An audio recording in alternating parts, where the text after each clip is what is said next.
your top recommendations for the Obama administration with respect to this work? Your top favorite number one recommendation. Kim, you can go first. Okay. I'll just refer you to these documents.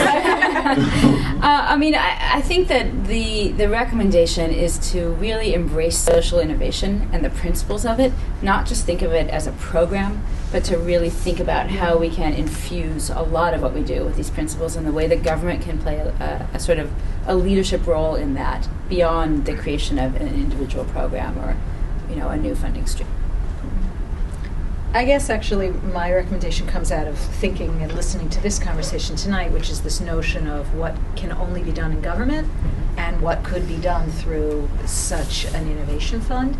And to not forget yourselves, is that there's a lot of work that can be done internally that is about internal R&D, working in partnership with, but that there are some things that must be done by government, and to not lose the possibility of innovating in that sector as well.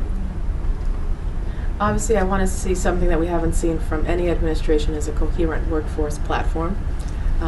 Though there are some pieces, obviously, in America for it, but it goes beyond that.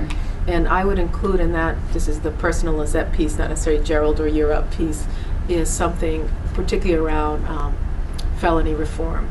And that's very huge. You can't talk about workforce without talking about a quarter of African American male population that can't work in most of the sectors that are growing sectors. And so I just feel like something has to be done in a convening capacity around criminal justice reform as well as workforce.